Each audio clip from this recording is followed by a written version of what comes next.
Movie के start होते ही हमें एक कार ड्राइवर दिखाया जाता है जिसकी गाड़ी से एक हिरन टकरा गई थी। उस वक्त उस हिरन को देखकर ऐसा लग रहा था कि जैसे वो मर गई हो, लेकिन थोड़ी ही देर बाद वो हिरन अजीबोगरीब तरीके से मूवमेंट करके उठ जाती है और उसकी आईज नॉर्मल बिल्कुल भी नहीं लग रही थी। इसके बाद हम एक आदमी को देखते हैं जो एक बहुत बड़े फॉर्म का मैनेजर होता है। उसका नाम सीक्वू था। कुछ अर्सा पहले ही उसकी डिवोर्स हो चुकी थी, जिसकी वजह से वो अपनी छोटी बेटी का ठीक से ख्याल भी नहीं रख पाता था। नेक्स्ट डे उसकी बेटी का बर्थडे होता है। अपने बर्थडे पर उसकी बेटी जिद करती है कि वो उसे उसकी मदर से मिलवाने पोजान लेकर जाए और वो अपनी बेटी की बात पर एग्री भी हो जाता है और दोनों बाप बेटी एक ट्रेन पकड़कर पोजान के लिए चल पड़ते हैं। उस ट्रेन में और भी बहुत ज्यादा लोग थे, जिनमें एक वर्किंग क्लास हस्बैंड सेंगुआ, उसकी प्रेग्नेंट वाइफ संग जियोंज, उनके अलावा एक हाई स्कूल बास्केटबॉल टीम थी। और जैसे ही ट्रेन का डोर ओपन होता है, एक लड़की वहाँ पर आती है जिसके पाँव पर किसी के काटने का निशान था और देखते ही देखते मौके पर वो लड़की एक ज़ॉम्बी में चेंज हो जाती है और ज़ॉम्बी बनते ही वो लड़की ट्रेन की एक अटेंडेंट को काट लेती है।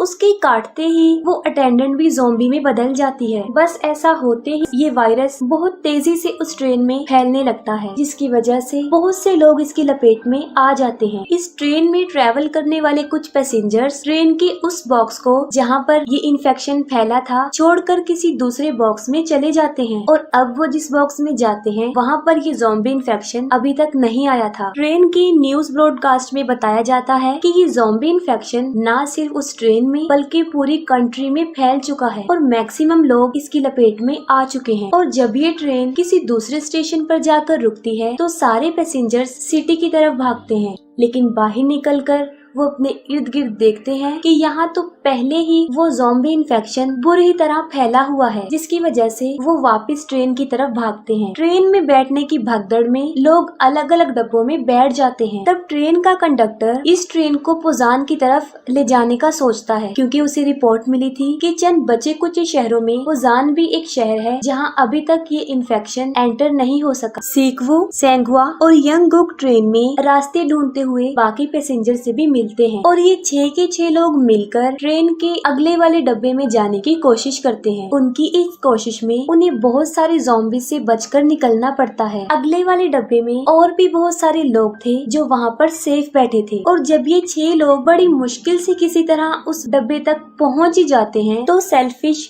COO यंग सुक उन्हें अंदर आने नहीं देता। उसका मानना था कि ये 6 लोग भी उस इन्फेक्शन का शिकार हो चुके हैं, जिसकी गर्ज से वो लोगों को भड़काता है और सब पैसेंजर्स उसकी बातों में आकर उन लोगों को अंदर आने नहीं देते। इस फाइट के दौरान सेंगुआ और इनगिल खुद को उन ज़ॉम्बीज के आगे सेक्रीफाइस कर देते हैं ताकि इस दौरान उन चारों को ये मौका मिल सके कि वो दरवाजा खोलकर सेफ बॉक्स में चले जाएं। अंदर आ जाने के बाद COO उन चारों लोगों को चेंबर में आइसोलेट करता है ताकि अगर ये इन्फेक्शन का शिकार हो चुके हों तो बाकी लोग इस इन्फेक्शन से बच सके। दूसरी तरफ उन पैसेंजर्स में एक लड़की जो कि काफी अपसेट थी क्योंकि उसकी सिस्टर इनगिल अब एक ज़ॉम्बी बन चुकी थी और तब वो जानबूझकर उस दरवाजे को खोल देती है जहाँ पर इन्फेक्टेड लोग थे और बस ऐसा होते ही वहाँ तबाही मच जाती है। वो सारे ज़ॉम्बीज उस डब्बे में घुस जाते हैं और बचे हुए काफी लोगों को मार डालते हैं और बचते सिर्फ वही लोग हैं जिन्हें चेंबर में आइसोलेट किया गया था और वो थे सीक्वू, सुआन और सियोंग।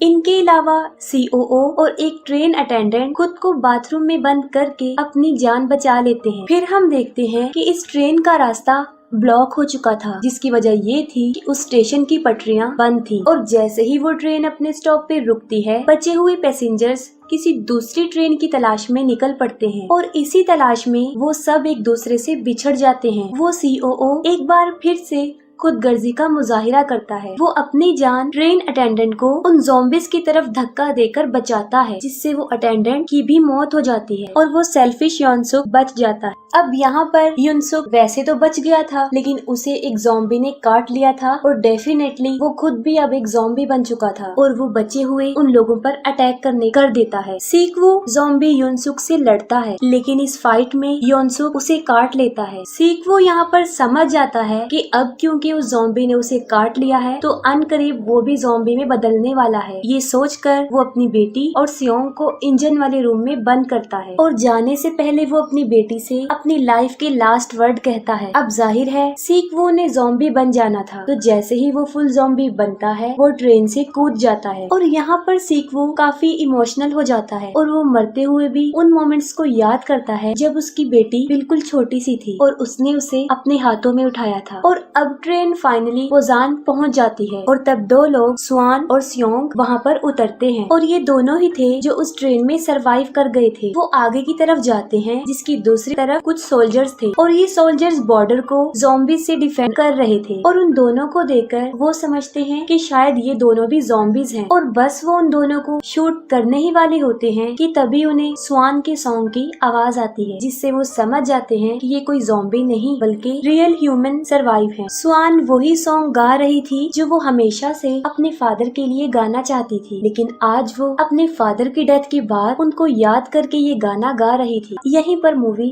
एंड हो जाती है।